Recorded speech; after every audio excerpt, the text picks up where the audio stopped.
وقبل ما نتكلم عن اي حاجه لازم اولا نشيد بجمهور النادي الاهلي، الجمهور العظيم اللي في 3 ماتشات موجود ورا الفريق بيآزر وبيساعد وبيحاول، لدرجه ان احنا النهارده في ماتش بورتو ماتش منتهي وامالك فيه تعتبر يعني ضعيفه جدا جدا، ولكن جمهور النادي الاهلي بيملى الاستاد فين؟ في امريكا. يعني النهارده المشهد اللي انا شفته يقول ان النادي الاهلي بيلعب في استاد برج العرب، يقول النادي الاهلي بيلعب في استاد القاهره، كانك في مصر. جمهور النادي الاهلي بيضرب مثال يا جماعه للتفاني في التشجيع.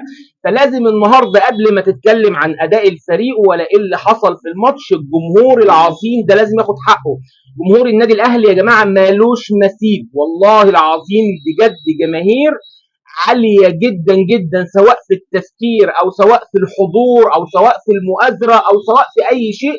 جمهور ذواق. هات لي النهارده فرقه يعني بتلعب في كاس العالم للانديه وتلاقي المدرجات مليانه بالطريقه دي، غير طبعا الانديه اللي هي قريبه من القاره هناك. ولكن هل مثلا شفت سان داونز مال الدنيا هناك؟ هل شفت الترجي مال الدنيا هناك؟ هل شفت الوداد مال الدنيا هناك؟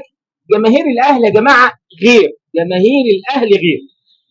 كل ماتش يا جماعه بيلعبوا فريق بيكون منكسر لازم يحصل له نوع من انواع ان هو يدافع عن الكبرياء بتاعه. النادي الاهلي النهارده كان بيدافع عن الكبرياء، وانا بتكلم هنا عن الكبرياء الكروي. النادي الاهلي النهارده دخل الماتش، اكون او لا اكون، اداء النهارده للنادي الاهلي عالمي. خلينا نتكلم بمنتهى الامانه وندي الفرقه حقها برغم التعادل.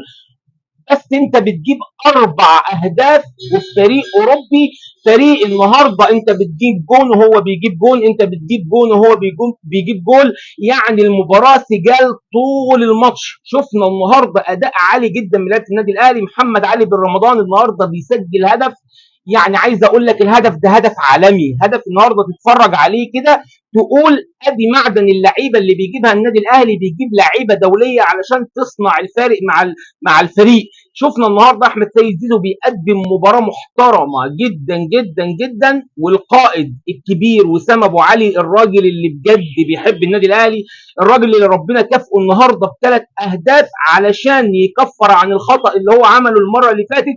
مع ان خلوا بالكم يا جماعه وسام ابو علي ده شايل كوره قدام انتر ميامي من الجون، يعني كان لو كانت دخلت جون كان الموضوع هيبقى اصعب.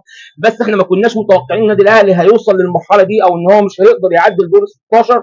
كان عندنا طموح كبير جدا، والنهارده اداء النادي الاهلي يا جماعه على الطموح كمان. يعني بنقول عايزين الناس اللي جواها سؤال للاعيبه النادي الاهلي وعايزه تسالهم زي دلوقتي انا شايله جوايا، عايز اقول لهم طب فين الاداء ده من الاول؟